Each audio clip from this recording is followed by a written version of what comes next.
Welcome back to the show. I'm your host Phil Risher, and on today's episode, we're going to do another Q&A where I've curated the top 5 questions that I was asking when I was in the trades looking for a good digital marketing company. Now, I obviously own a digital marketing company, and these are a lot of the questions that we get.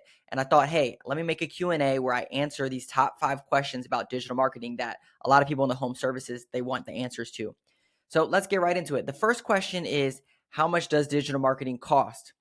This is the big question that everyone always asks. So when you look at the main deliverables that come through digital marketing, we look at like SEO. So you have your website SEO and your offsite SEO, like your Google Business Profile.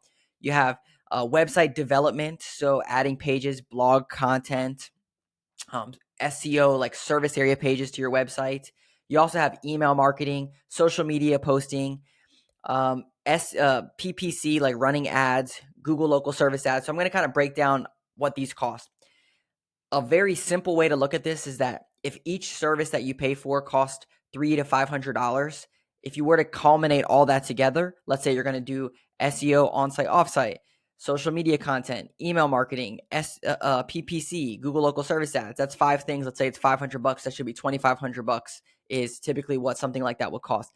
With PPC, pay per click Google search ads, typically when you look at Google search ads, there's 2 different schools of thought on this. One, you could charge a flat fee of like, hey, I'm going to charge you $200 and I'm going to run your Google search ads.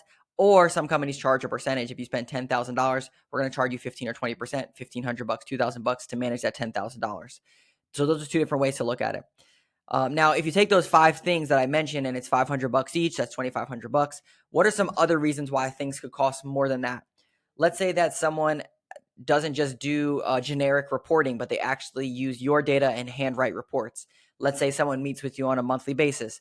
Let's say that you have someone's cell phone number and you can communicate back and forth with them. They use your CRM, they get into your CRM.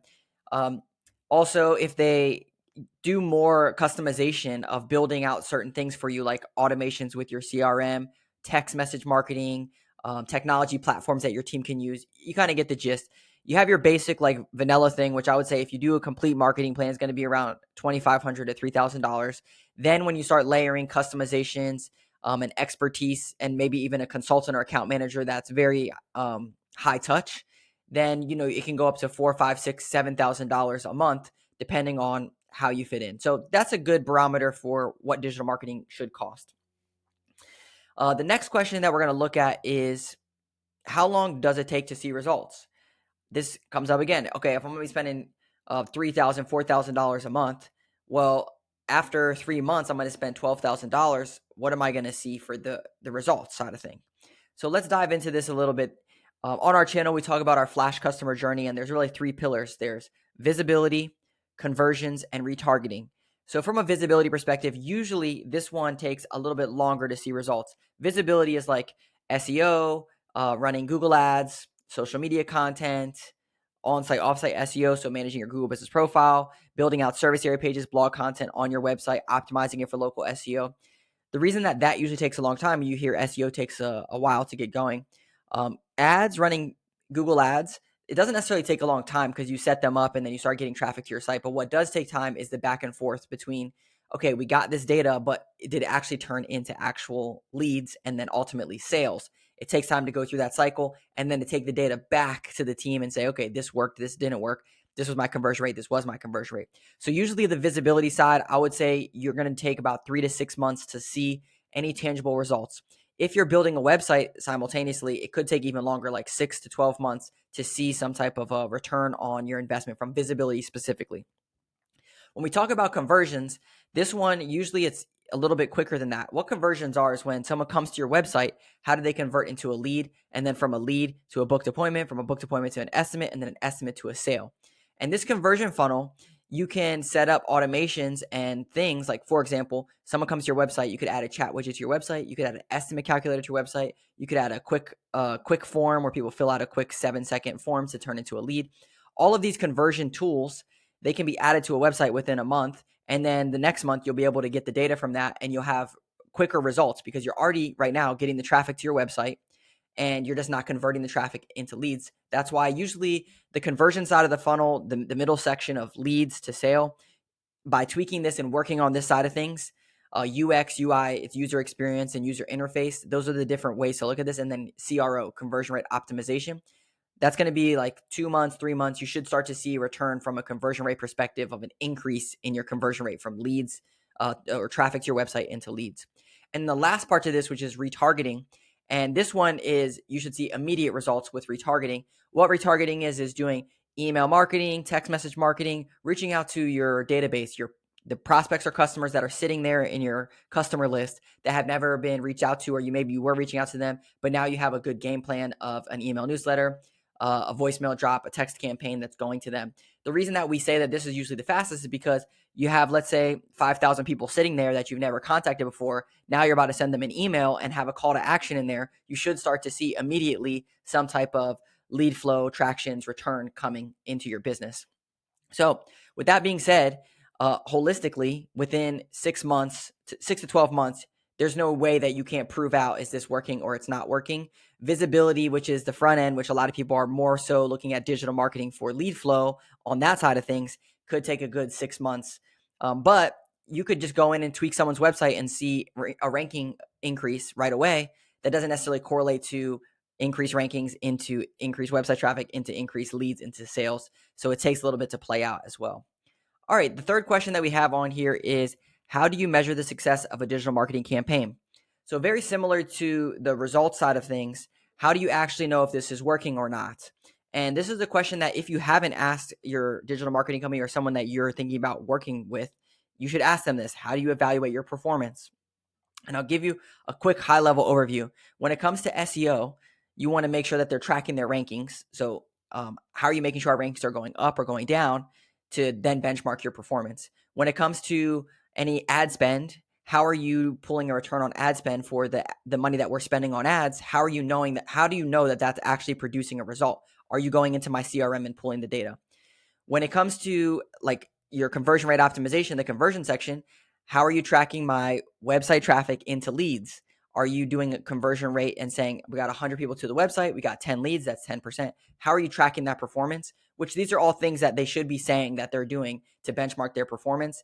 And ultimately, this was what I landed on when I was at the digital marketing company, was that we need a company that's going to get into our CRM and pull the data, because you can't be reliant on an office manager or even, the owner of the business to try to figure out, is this working or it's not. It should be on your digital marketing company to tell you this is working or it's not working, and here's why, based off of your data. That's really the clarity that you want and the granular analysis that you want from these companies. Number 4, what makes a digital marketing company different from others? Very, very simple. As I mentioned before, doing all the work. If you look at those $500 increments, let's say it's $2,500. It's very standard for a digital marketing company to do all the digital marketing tasks for $2,500. And there's so many digital marketing companies out here that do this stuff. A lot of times, anyone can post on your social media account. Anyone can do SEO. It's not rocket science. But what makes companies different? I would say the big thing is the level of customer service that they provide. One thing, like at my company, I hated this, was when I had a support at email that I had to email to make changes. So like we vow to never have a support at email that anyone ever communicates with, because we don't want people reaching out to support at. We want them to have a consultant to say, hey, this is your person that knows your business that can give you coaching back and forth and work together on a solution. So that's one thing that can make a company different. How do I make updates, or who do I contact, or how do I do this? If they say support at, it's not a bad thing. It's just that's something that might be different. Their level of service is not there. The other thing is your reporting. Very similarly, I was frustrated because we were getting automated reports. It would just send me a data dump of all of our stuff that was just regurgitated and put into some type of AI spreadsheet and then sent to me. And then it was on me to try to analyze things, or I would get on a call and they would just run through all these random numbers. I'm like, I don't care about any of that stuff. It doesn't help me grow my business. It's just numbers.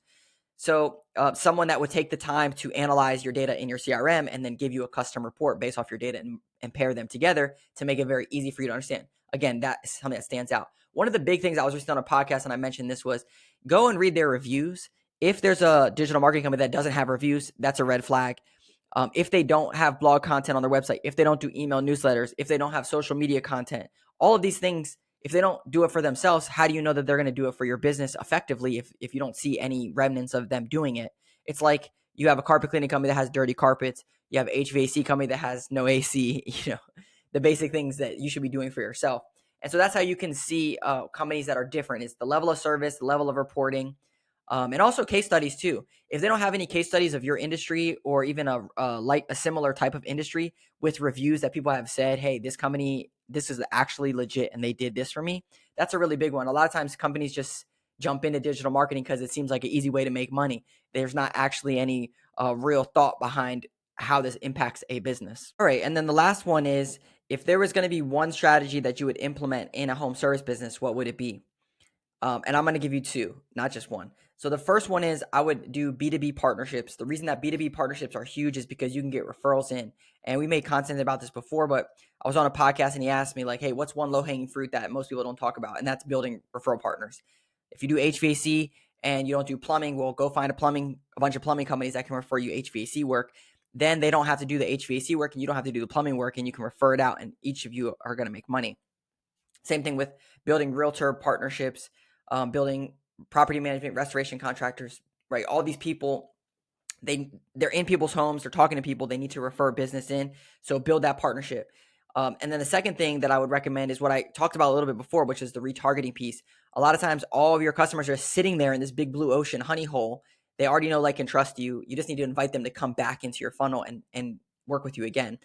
It is a digital marketing function, but it's not a traditional digital marketing function that people think about, which is why I wanted to share that as well. So if you have a question, drop a comment below. We do free marketing audits. So if you're interested in doing a free marketing audit, we'll put a link down below. We hop on a call for 30 minutes, talk about your business. Whether we work together or not, it's all good. And if not, it's all good. Hit like and subscribe. We'll see you in the next video.